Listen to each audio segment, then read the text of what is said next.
would hope that they would understand what the role really means before they do, because actually it can mean a lot of different things. That's one.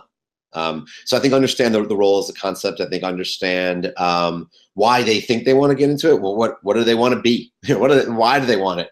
Because different companies, different industries, yeah, there. You know, I always look at it and I say, for example, there are three major fields of product management that I see, or three different universes that use that title. There are B2B companies, there are B2C companies, and then there are companies that are using the title for internal people to oversee internal tools, meaning not customer facing, just simply used by the employees of that organization, mostly for operational efficiency purposes. And I think it helps if you want to get into the field to appreciate which of those three you want to be when you grow up, because they're different roles. Think of it this way, you know, there's a Venn diagram of, let's say, the three circles that have their intersections where there is some commonality in them. But I would say for as much commonality as there may be, it's probably just as much unique parts of the role that you're going to deal with. So just as an example, if you're a B2B SaaS guy like I have been for 10 years, here's one thing you're going to worry about. You're going to worry about pricing your product. You're going to worry about maybe even bundling, how to sell it. You got to worry if is it selling. If you're working on a product, quote unquote, that is simply used internally by a company, you don't have to worry anything about that. Pricing is not even remotely part of your job. Okay, not even a little bit. You're not selling it to anyone. Okay, for money. No, you might have to do some internal salesmanship to convince people that it is great and it is going to make their life better and they do want to use it. But at the end of the day, that's a tiny fraction part of the job. And in reality, you don't worry about that as much as you might think, simply because the decision's already been made. This is a project that's already been funded. This is a project where someone with a VP in their title or a C-level in their title, it's already decided that this is being funded. We're doing it.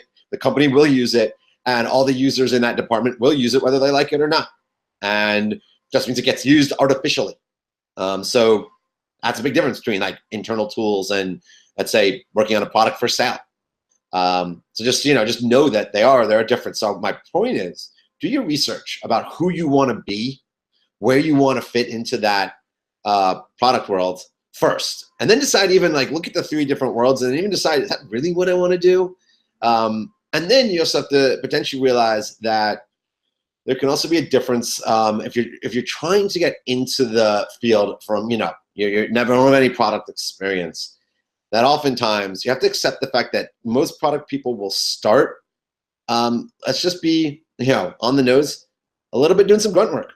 And that's a great way to get into it. Be willing to do that grunt work. Be willing to take on some of the like less fun parts of the role on behalf of the hiring manager and make it very clear. And this is true of a lot of functions, right? Sometimes the way to get in is to just sell your willingness to do whatever it takes to, be valuable and learn. And I've hired people for that reason, for sure. So I've been on the other side of that, where I've hired people with absolutely no direct product experience, but they wanted it bad. They wanted to learn. I felt I could teach them, that they were learnable, and that they clearly were willing to, while I was teaching them and training them, that they would take on a lot of documentation responsibility, write up a lot of stuff for the benefit to make things clear to the engineering and QA function and the rest of the business, take on a lot of communication stuff, just even coordination, scheduling meetings with people, keeping, I'd almost call it something like the project management related work that sometimes goes into being a product manager, which I'm a fan of that not being the case, but in smaller companies, it's quite common that happens. And it's actually quite normal and truly, realistically healthy. Startups can't afford to have one person doing just project and the other person doing just product. It doesn't happen very often. They got to be worried about their spend. Anyhow, back to, getting into the field. Point is, have that willingness to maybe, take a step back in your career. Now, here's another big one, and I'm a big believer in this. Think about the domain expertise you have from your past lives, and then go find a company that is building solutions for that industry. So, for example, if you're in your previous life, you were a public accountant. Okay, I'm making that up. And accounting like the back of your hand, go find a company that builds solutions for the accounting space. That space.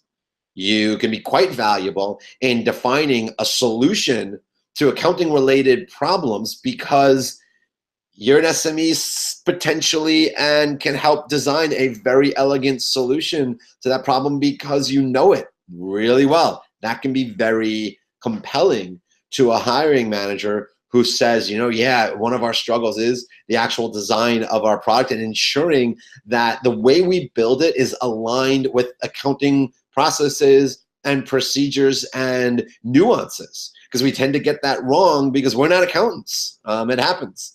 So don't be afraid to leverage the fact that you have domain expertise. You may not have product expertise, and that you're willing to learn. Again, I've done that too. I've hired people that have domain expertise and not product people. Typically that's happened as an internal hire, for example, from client success over to the product function, because clearly they have domain expertise with both the product and the actual industry in which you're selling into as a client success person. They oftentimes can make fantastic, what I refer to as product designers, and not just from the UX perspective, but from like the product rules perspective, the business process perspective, and aligning the behavior of the product and the configurability of the product to the expectations of the marketplace in fantastically detailed and effective ways. So I've had some good success with hiring people with that domain expertise and then training them to be a product person, because that is doable. I mean, don't think that